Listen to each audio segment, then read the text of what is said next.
arrives tomorrow. Lena, look, I know you and I are gonna end up together. Clyde, you better slow down, boy. Yes, Lou. My apologies. Let's go. Kinda hungry.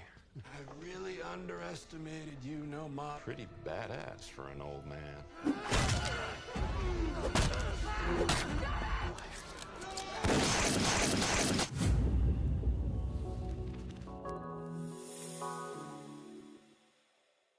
Berlatar pada tahun 1988 di sebuah kota kecil bernama Rondo di Texas.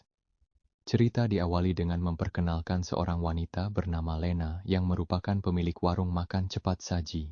Untuk mengelola usahanya ini Lena ditemani sang ayah bernama Owen yang kebetulan kondisi fisiknya harus menggunakan kursi roda. Tak lama muncullah sebuah mobil yang ternyata ada 3 pria yang datang ke sana. Alih-alih pembeli yang mau makan, mereka bertiga ternyata adalah antek-anteknya penguasa tertinggi di kota kecil ini yang kita sebut saja Peter. Satu dari ketiga pria ini bernama Clay yang merupakan putra kandung Peter, sehingga tak heran jika gayanya sangat arogan.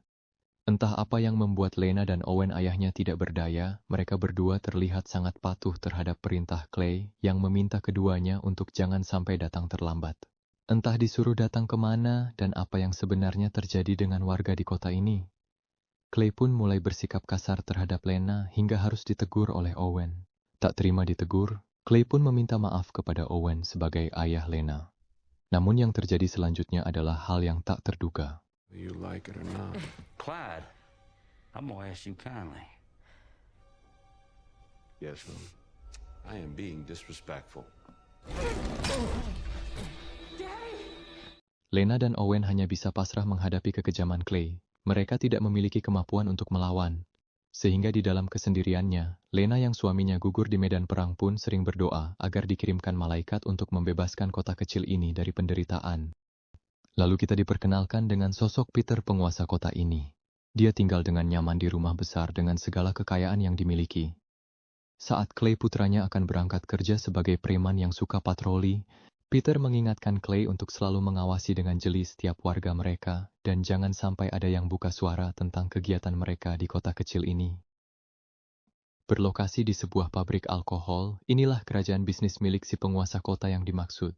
Entah barang apa yang sedang dibongkar oleh para pegawai, seorang ajudan pun datang memanggil satu pegawai untuk dibawa menghadap Peter. What are you gonna do to my husband? Setibanya di rumah Peter, si pegawai pun tampak sangat ketakutan saat Peter memperingatkan dia untuk jangan macam-macam. Rupanya si pegawai ketahuan telah menelepon seseorang di luar kota terkait kegiatan mereka di kota kecil ini. Dan Peter sangat tidak menyukai hal tersebut. Sehingga pria itu pun mendapatkan akibat atas perbuatannya tersebut. You broke the cardinal rule of our relationship. I don't know what you're talking about. I received a call this morning from our Attorney General. Said his office had been receiving unsettling news about our activities. Please, Mr. Whitfield. Remember this.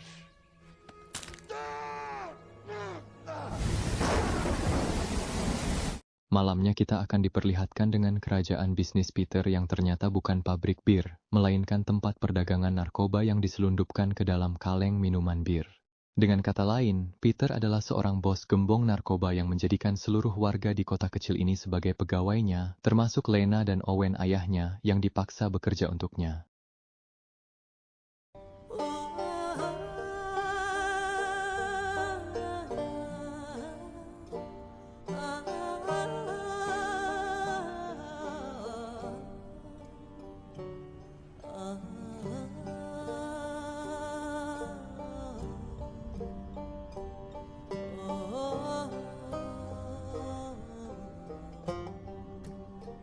Dan kisah akan berfokus pada seorang pengembara asing yang entah datang dari mana. Pria ini bernama Jack dan usianya sudah tidak muda lagi.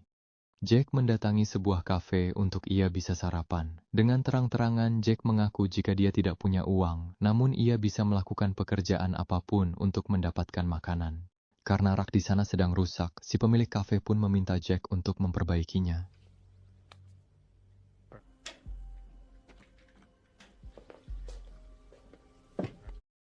Saat Jack sedang makan, muncul Pak Shreve yang secara kebetulan melihat ada seseorang yang bukan berasal dari kotanya. Bukannya bersikap ramah kepada tamu, Pak Shreve justru menyuruh Jack untuk segera tinggalkan kota kecil ini. Namun Jack menanggapinya dengan santai, sembari bertanya, apakah ada tindakannya yang melanggar hukum. Saat itu Pak Sheriff melihat jaket yang dipakai Jack ternyata adalah jaket tentara, dan baru sadar jika beliau merupakan mantan anggota pasukan khusus. Tak ingin macam-macam dan bersikap terlalu keras, Pak Sheriff pun akhirnya menyuruh Jack untuk pergi setelah beliau menyelesaikan sarapannya. Selesai sarapan, Jack sama sekali tidak mengindahkan peringatan Pak Sheriff dan justru malah mendatangi sebuah motel untuk menginap di sana. Jack membooking satu kamar dan berjanji akan kembali lagi setelah mendapatkan sejumlah uang. $20 a night. Fine. Setelah berkeliaran sebentar, Jack melihat warung makan milik Lena dan Owen ayahnya. Masih dengan sikapnya yang blak-blakan, Jack pun mengaku sedang butuh uang untuk bayar kamar motel dan meminta sebuah pekerjaan apapun yang bisa ia lakukan. Beruntung Owen adalah pria baik yang langsung menerima Jack bekerja untuk memperbaiki kompor yang rusak. You fix it and I'll keep you. Lena, this is, I didn't even... Tak lama muncullah Lena yang tampak terkejut dengan keberadaan orang asing di tempat mereka. Karena jika sampai Clay dan anak buahnya tahu, Lena dan ayahnya bisa kena masalah. Owen lalu memberi pengertian kepada Lena bahwa tidak apa sesekali membantu orang yang sedang butuh bantuan. Dan jika Clay datang ke sini dan melihatnya, Owen siap untuk maju menjelaskannya.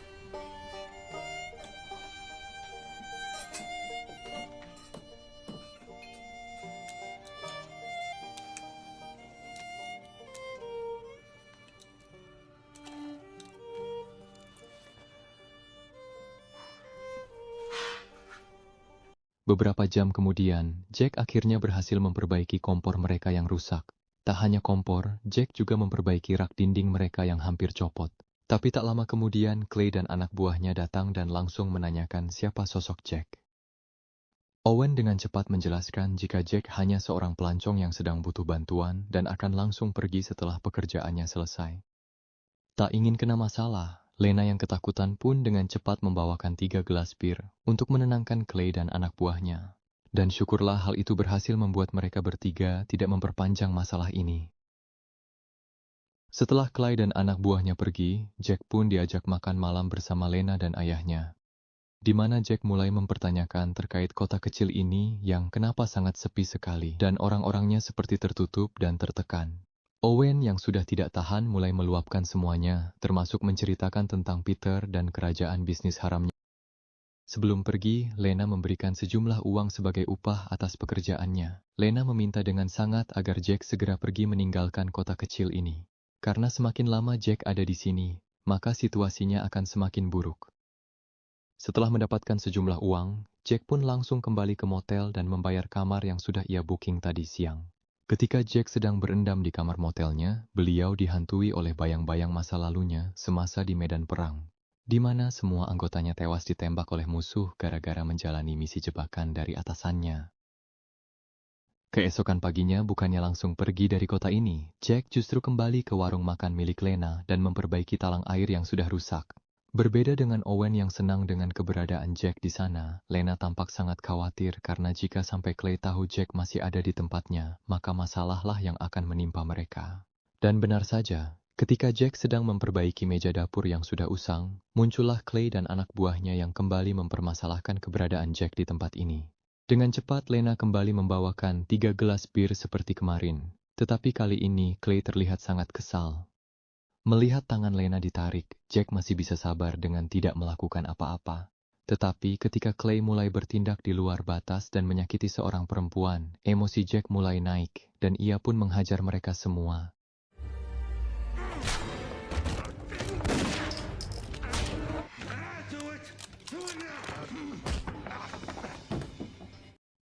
Setelah Jack berhasil mengusir Clay dan anak buahnya, Owen dan Lena pun langsung memanggil beberapa warga untuk membahas masalah ini. Dengan asumsi bahwa Jack punya kenalan orang kuat di kemiliteran, mereka pun mulai menaruh harapan besar pada Jack yang mungkin bisa membebaskan mereka dari penderitaan ini. Sementara itu Jack sendiri terlihat sedang menelepon di belakang. Ia menghubungi kawan lamanya sesama veteran perang yang tampak terkejut mendengar suara Jack yang dikira sudah tewas di medan perang ternyata masih hidup. Jack hanya ingin menagih janji si teman yang katanya siap membantu ketika Jack sedang kesusahan. You recognize this voice? Wait, is this a joke? I'm in a town called Rondo. You could call in my Martha.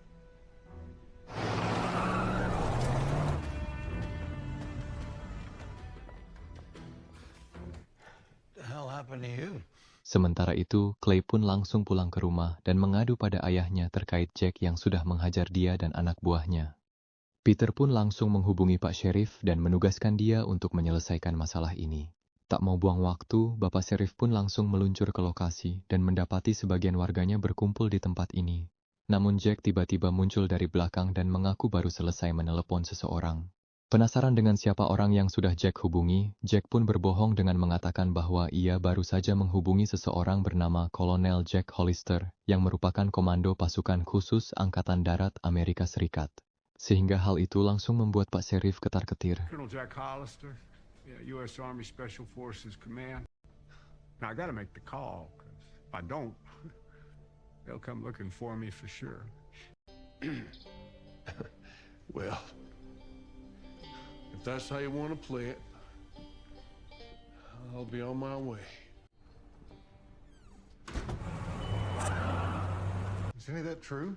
Not a word. Dirasa hal ini sangat urgent, Pak Sheriff pun langsung menghubungi Peter untuk memberitahu terkait sosok Jack yang punya kenalan seorang kolonel bernama Jack Hollister. Awalnya Peter sempat terkejut, tapi kemudian ia meminta Sheriff untuk tenang, karena ternyata Peter juga sangat mengenal sosok kolonel Jack Hollister tersebut, yang faktanya sudah tewas bertahun-tahun yang lalu. This Hollister actually shows up? He has been dead for many years.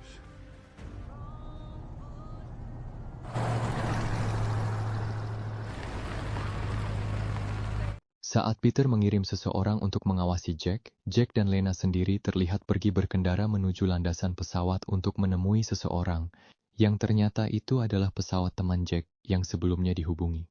Sesuai permintaannya di telepon, kedatangan si teman adalah untuk mengirimkan beberapa kantong berisi senjata lengkap untuk berperang. Tanpa sadar di kejauhan antek-antek Peter sedang mengawasi mereka. Selesai menerima paket kiriman dari kawan lamanya, Jack dan Lena pun langsung meluncur kembali ke kota. Tapi Jack menyadari jika di belakang ada sebuah mobil yang mengikuti mereka. Dan aksi tembak-tembakan pun terjadi.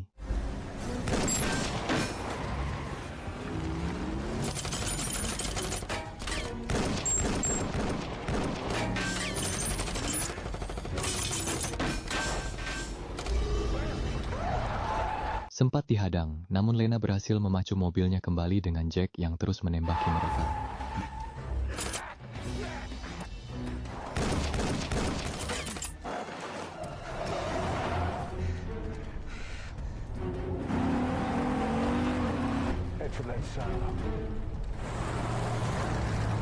Berlokasi di sebuah pabrik terbengkalai, Lena dan Jack pun masuk ke sana untuk bersembunyi. Tetapi kedua anak buah Peter juga berhasil mengetahui hal itu dan langsung masuk menyusul mereka berdua.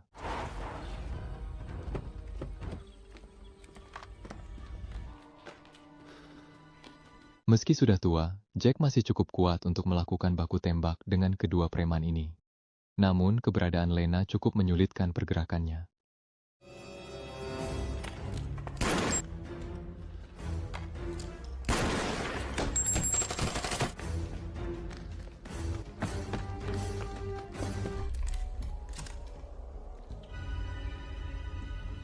Sadar kedua preman ini tak akan berhenti, Jack lalu memberikan Lena sepucuk pistol untuk ia melindungi dirinya sendiri. Sementara ia akan menghadapi mereka berdua seorang diri.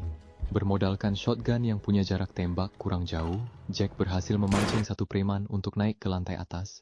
Saat si preman tampak kebingungan melihat beberapa kulkas bekas yang berada di sana, disanalah Jack menghabisinya.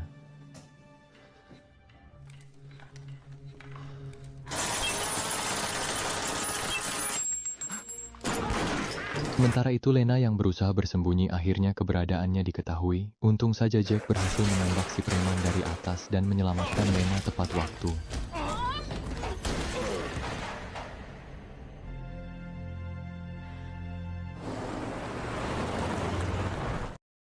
Selesai dengan ketegangan barusan, Jack dan Lena pun langsung kembali ke kota untuk menyiapkan sebuah rencana.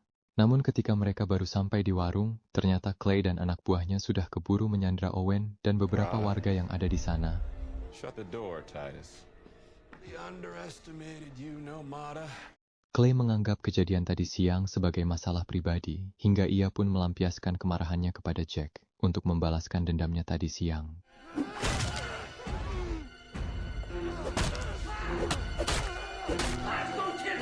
Shit. Get her back. Puas menghajar Jack, Clay memperingatkan Owen dan semua warga bahwa sanksi atas pengkhianatan mereka akan sangat berat. Tapi untuk Lena, Clay memberinya pengecualian karena sejak awal Clay ini memang ada rasa atau naksir kepada Lena. Si ajudan yang berada di sana pun mengingatkan Clay tentang perintah ayahnya untuk habisi semua pengkhianat. Namun karena Clay adalah putra Peter dan dia tetap kekeh ingin membawa Lena, si ajudan pun tidak bisa berbuat apa-apa. I know my place.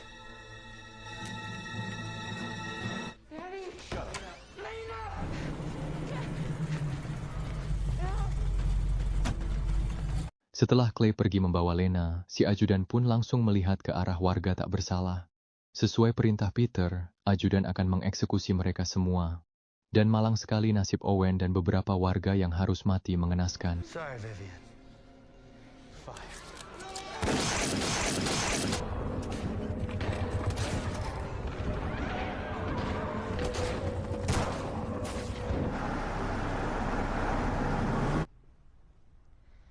Kemudian mereka diangkut ke mobil untuk dibuang ke tempat lain. Namun saat dua preman akan mengambil tubuh Jack, tiba-tiba pria itu sudah menghilang. Melihat Jack sudah tidak ada, kedua preman itu pun pergi ke dapur untuk memeriksanya. Dan di sanalah Jack langsung menghajar mereka berdua dengan brutal.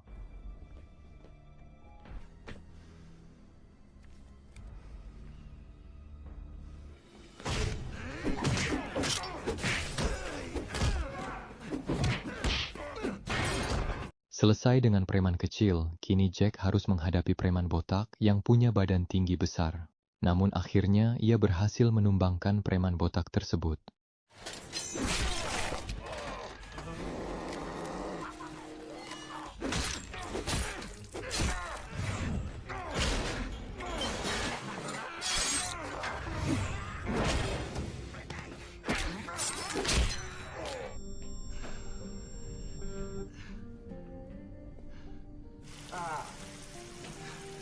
Setelah membalut kepalanya dengan kain, Jack kemudian keluar dan melihat jasad warga bergelimpangan.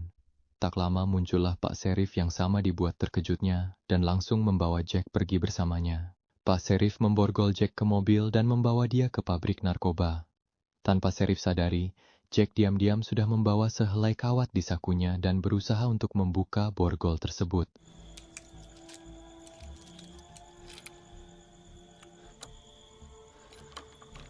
Sheriff kemudian menghadap si ajudan dan terlihat kesal karena tindakan mereka yang sudah sangat keterlaluan. Menurut Sheriff, mereka tidak perlu sampai menghabisi warga tak bersalah. Karena bagaimanapun juga dia adalah seorang sheriff yang masih punya hati nurani dan agak sakit hati melihat warganya sendiri mati dengan cara seperti itu. Sehingga Sheriff pun mulai melakukan pemberontakan, tetapi akhirnya Sheriff pun tewas dibunuh si ajudan.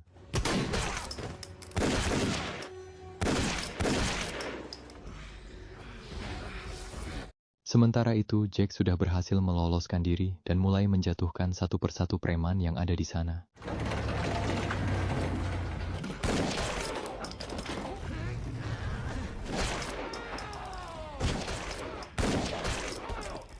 Selesai dengan para anak buah ajudan itu, kini Jack harus menghadapi lawan yang lebih jago, yaitu si ajudan.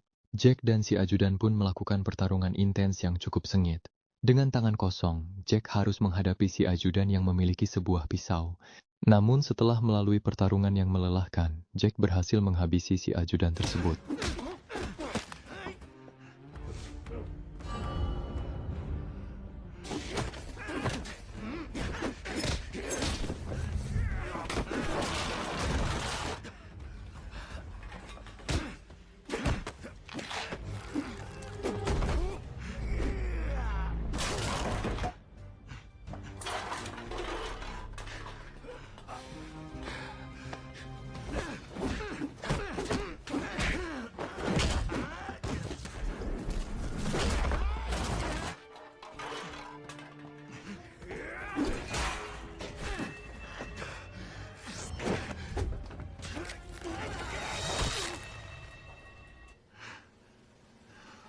Ketika Jack pergi keluar untuk mencari Lena, muncullah Clay yang membawa Lena dengan sebuah mobil.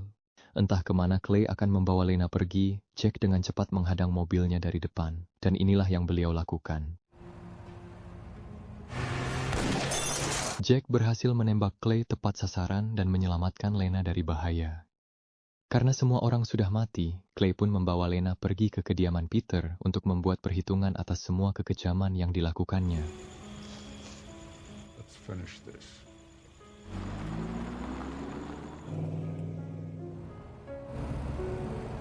Tepat saat Peter sedang main piano, muncullah Jack dan Lena yang ingin minta pertanggungjawaban. Namun tanpa diduga, kedua orang ini ternyata saling mengenali. Ternyata Kolonel Jack Hollister yang sempat disebutkan tadi, tidak lain adalah Jack itu sendiri. Di mana ketika Peter memanggil Jack dengan sebutan prajurit, disitulah baru diketahui jika Peter adalah mantan atasan Jack yang punya pangkat jenderal. Dengan kata lain, orang yang mengirim Jack ke dalam misi bunuh diri di masa lalu adalah pria di hadapannya ini.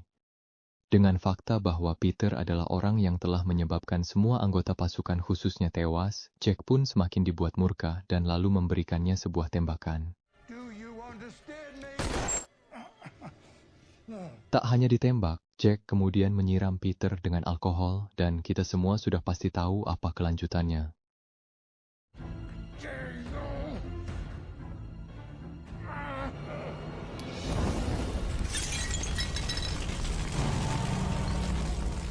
Setelah semuanya selesai, Jack memastikan Lena sudah aman dan bebas memulai kehidupan barunya. Sementara Jack sendiri akan kembali berjalan dan entah kemana tujuannya. Dan film pun selesai. I am a poor wayfaring stranger, traveling through this world below.